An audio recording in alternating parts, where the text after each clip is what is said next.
Hello hi नमस्ते प्रणाम दोस्तों, कैसे हो आप लोग। उम्मीद करते हैं मेरे सभी फ्रेंड अच्छे होंगे, स्वस्थ मस्त ज़बरदस्त होंगे दोस्तों। तो मैं लेकर आई हूँ बहुत ही सुंदर धान की लगवही गीत। बहुत ही धमाकेदार गीत है दोस्तों, आप लोग सुनिएगा कि पैजनियाँ हमारी कहाँ पे गिर गई। लाए रहे अमावा ता होई गई जामुनिया हो ना, लाए रहे अमावा ता होई गई जामुनिया हो ना, पिया वही तारे रानी पाए जानिया हो ना, पिया वही तारे रानी पाए जानिया हो ना।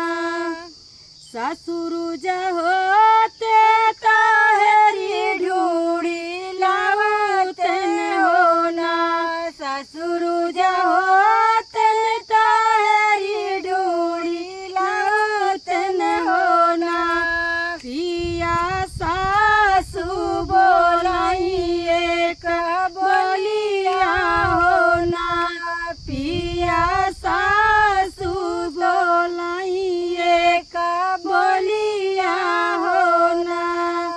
सासु कई बोलिया तो जिन्हें सुना रानिया हो ना, सासु कई बोलिया तो जिन्हें सुना रानिया हो ना, रानिया लाई रे बाई दूसर पाए जानिया हो ना, रानिया लाई रे बाई दूसर पाए जानिया हो ना।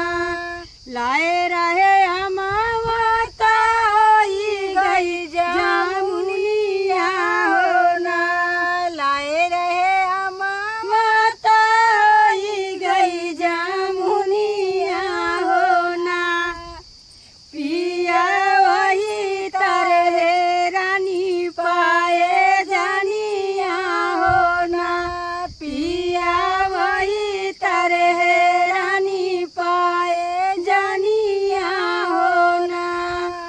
जेठवा जो होते हंसी हंसी ढूंढते हो ना, जेठवा जो होते हंसी हंसी ढूंढते हो ना, पिया जेठनी तो करई बहु लड़ाई या हो ना, पिया जेठनी तो लड़ाई बहुत लड़ाई या हो ना।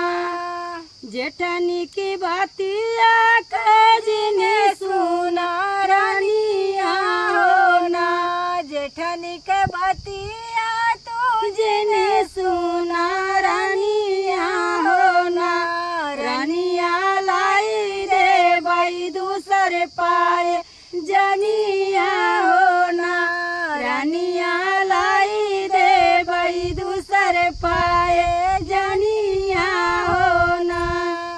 लाए रहे अमवाता होई गई जामुनिया हो ना, लाए रहे अमवाता होई गई जामुनिया हो ना, पिया वही तारे रानी पाए जानिया हो ना, पिया वही तारे रानी पाए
के बतिया तू जिनली उधनिया हो ना देवरानिया के बतिया तू जिनली उधनिया हो ना रानिया लाई दे भाई दूसर पाए जानिया हो ना रानिया लाई दे भाई दूसर पाए जानिया हो ना लाए रहे अमवाता वही गाजा मुनिया हो ना पिया वही तारे रानी पाए जानिया हो ना पिया वही तारे रानी पाए जानिया हो ना जल्दी से आवा पिया पर देशवा से ना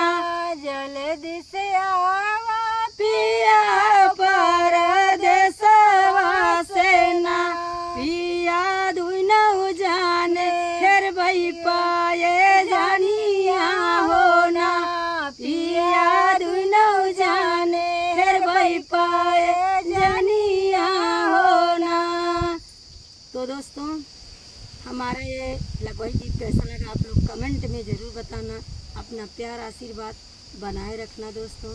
तो फिर हम नेक्स्ट वीडियो में नए नए गीत के साथ फिर उपस्थित होंगे आप सबके लिए मनोरंजन का गीत लेकर। तो फिर बाय बाय।